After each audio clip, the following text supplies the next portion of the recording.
आदाब नमस्कार। आप देख रहे हैं मंथन टुडे। मैं हूं आपके साथ उज़मा। बिहार में राज्यसभा चुनाव के लिए अभी भी गहमा गहमी जारी है। एनडीए ने अपने पांचों उम्मीदवार का नाम घोषित कर दिया है और एनडीए की तरफ से 4 जो सीट हैं वो पक्की मानी जा रही है, लेकिन पेच फंस रही है सिर्फ एक सीटों को लेकर के।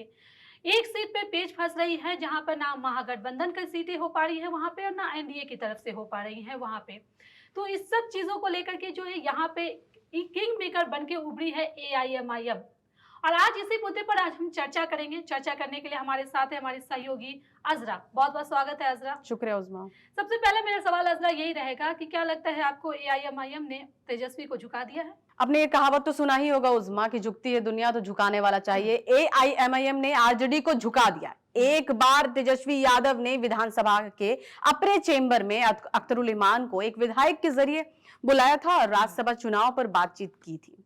यही तेजस्वी यादव याद कीजिएगा कि जब एआईएमआईएम ने ढोल नगाड़े के साथ मतलब महागठबंधन में शामिल होने को अपने उनके आवाज गए थे, पहुंचे थे, तो तेजस्वी यादव को मतलब उनको ढोल का आवाज ही सुनाई नहीं पड़ा था।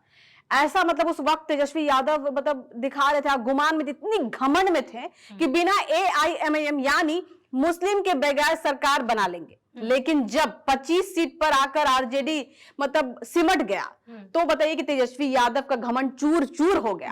अब वही तेजस्वी यादव अख्तरुल इमान को सलाम पर सलाम ठोक रहे हैं। इसलिए कहा जाता है कि झुकती है दुनिया तो झुकाने वाला चाहिए। अजरा, एक और मेरा यहाँ पर सवाल रहेगा आपसे कि अख्तरुल इमान को तेजस्वी यादव का कॉल भी आया है? हाँ, ये पक्की, आपको बता दें कि ये भी पक्की खबर है। तेजस्वी यादव ने अख्तरुल इमान को कॉल किया था और राज्यसभा के ऊपर बात। अच्छा, एक और यहाँ पे हम सवाल ले लेते हैं कि आरजेडी के उम्मीदवार एडी सिंह वो भी कल एआईएमआईएम के दफ्तर गए थे। इस पर आप क्या कहेंगे? हाँ जी उज़मा, आपने ये जो आपने कहा ये बहुत ही पुख्ता खबर है। और उज़मा, मंगल मतलब 10 तारीख को अमरेंद्र धारी सिंह मतलब अख्तरुल इमान से मिलने के लिए गए थे। अब क्या बात हुई है ये तो नहीं पता, लेकिन इफ्तार के वक्त थे कहा जा रहा था। उसी टाइम में एडी सिंह तेजस्वी यादव ने ही उनको भेजा था कि शाम के टाइम में, इफ्तार के टाइम में वो वहां एआईएमआईएम के दफ्तर पहुंचे थे। जी।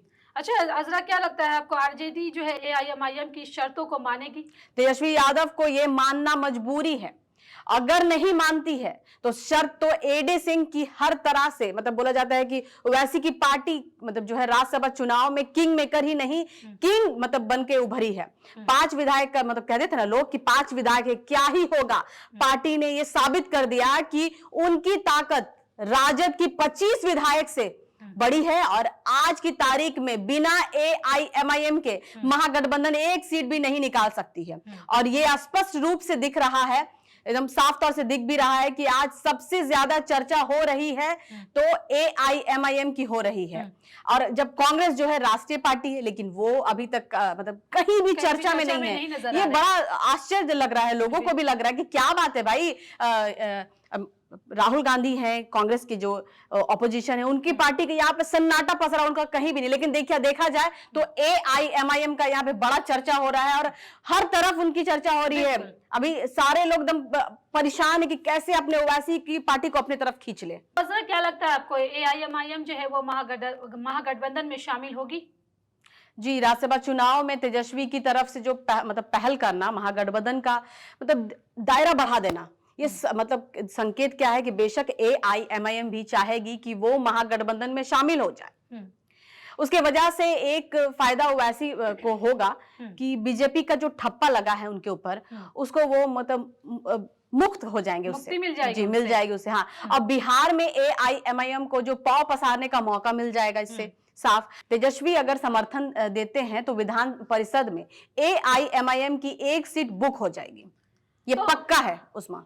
तो क्या लगता है तेजस्वी यादव जो है वो वादा करके धोखा भी तो दे सकते हैं अजरा? एआईएमआईएम को समझना आसान नहीं है। वैसी अख्तरुल इमान, आदिल हसन, इंजीनियर आफ्ताब, ये सब कच्चे खिलाड़ी नहीं है, बहुत ही पक्के खिलाड़ी हैं। तो वैसी साहब से अख्तरुल इमान को मतलब बुलाया गया, दिल्ली बुलाकर उनका पूरा फॉर्मूला समझा दिया गया है कि किन किन शर्तों पर तेजस्वी यादव को समर्थन देना है और किन किन चीजों पे उनको समर्थन नहीं देना है। ये पूरा क्लियर हो चुका है उस्मा। और आपको ये भी बता दें कि जैसे ही बात बन जाती है दोनों पार्टियों में, अगर एमआईएम और राजद मतलब बात बन जाती है दोनों में, तो इसके मतलब तुरंत उन लोग क्या कर जाएगा, ऐलान होगा, प्रेस कॉन्फ्रेंस किया जाएगा, देखिएगा। और सबसे बड़ा है कि प्रेस कॉन्फ्रेंस में इस बार अख्तरुल इमान और तेजस्वी दोनों बैठेंगे। हाँ, ये आपको अंदर की खबर है, ये आपको मैं बता देती हूं कि दोनों बैठेंगे और महागठबंधन को समर्थन देने की मतलब ऐलान भी करेंगे। और इस प्रेस कॉन्फ्रेंस में तेजस्वी यादव एमआईएम से एक आदमी को मतलब विधान परिषद भेजने का अनाउंसमेंट भी करेंगे। ये अंदर का खबर है, आपको मैंने पहले ही बता दिया है कि ये होने वाला है। अगर बात बनती है तो, अगर बात नहीं बनती है तो फिर कुछ और होगा। बहुत बहुत शुक्रिया आजरा इन तमाम मुद्दों पर चर्चा करने के लिए। तो आपको बता दें कि जिस तरह से बिहार में एक सीटों पर पेच फंसी हुई है और जिस तरह से एआईएमआईएम जो है वो किंग मेकर बनकर अभी भी आना बनी हुई है, अब तेजस्वी यादव जो है वो एआईएमआईएम से समर्थन मांग रहे हैं, उसके आगे झुक रहे हैं। अब एआईएमआईएम अपना क्या रुख अपनाती है, क्या वो महागठबंधन में शामिल होती है, क्या वो तेजस्वी यादव का साथ देती है, ये तो आने वाला वक्त ही बताएगा। फिलहाल जो है 16 मार्च को राज्यसभा का चुनाव होना है और उसी दिन रिजल्ट भी आएगा। उसके बाद सारी चीजें जो है वो क्लियर हो जाएगी कि राज्यसभा में 5 सीटों में जो आखिरी से एक सीट पे घमासान मचा हुआ है वो सीट किसकी तरफ जाती है, एनडीए की तरफ जाती है या महागठबंधन की तरफ जाती है। तो चलिए फिलहाल इस खबर में बस इतना ही। देश दुनिया की ऐसी तमाम बड़ी खबरों के लिए बने रहे मंथन टुडे के साथ ही हमारे चैनल को लाइक करें, सब्सक्राइब करें, फॉलो करें और निष्पक्ष पत्रकारिता देखना है तो देखते रहे मंथन टुडे। बहुत बहुत शुक्रिया।